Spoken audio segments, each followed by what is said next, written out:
Jim, there's a lot to talk about after the Titans win over the Washington Redskins, and I want to start with Blaine Gabbert. How much of an asset has he been to this Titans team? Well, I think he's really done well. I mean, the team was looking to upgrade at the backup quarterback position this year, and I think Blaine Gabbert has done his job and really been good. He leads the team to a win over the Texans when Marcus Mariota went down in week 1. When he stepped in the following week, he stepped in some other games. I thought what he did on Saturday in the clutch is the reason you bring a guy like that in here. He has experience in this league. His teammates count on him. You watch him in practices. You see him throw the ball with the zip on it, and he's a battler, and he's not, the moment's not too big for him. What he did against the Redskins was huge. The Titans were really spreading the ball around on offense, and we saw a touchdown by Michael Pruitt, his first career touchdown.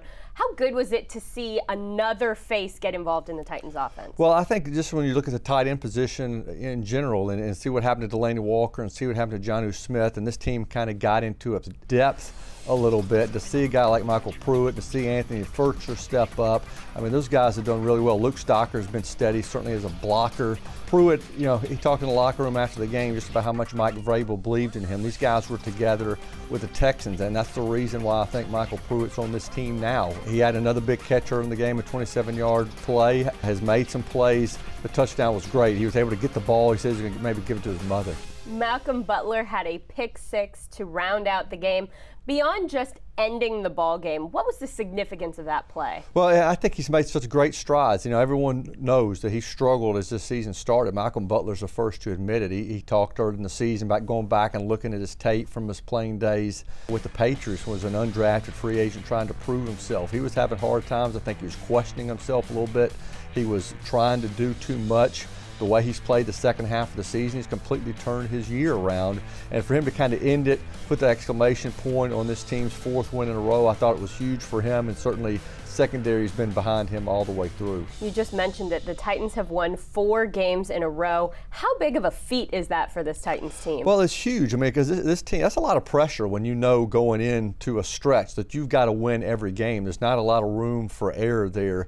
And for this team to roll off 4 straight wins and do something that has not been done in the Titans era, and that's put together 3 consecutive winning seasons. It's a heck of an accomplishment. Still work to do, obviously.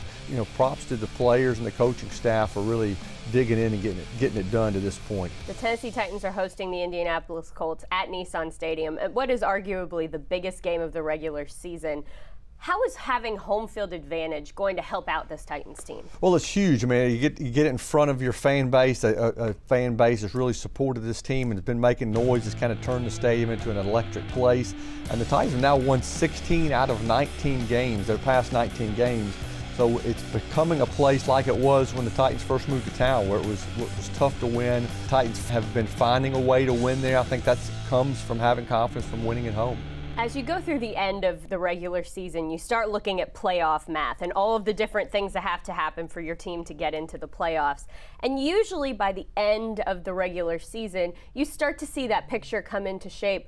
But going into week 17, there's still some pretty wacky scenarios out there. Yeah, it's crazy. And through the stretch, you really have not been able to know who to pull for, and what maybe looked like a win that would help you maybe comes back later to one that maybe, if this team would have just lost this game. If the Titans can find a way to beat the Colts and the Texans stumble against the Jaguars, the Titans will win the AFC South and would be hosting a playoff game. So obviously a lot on the line.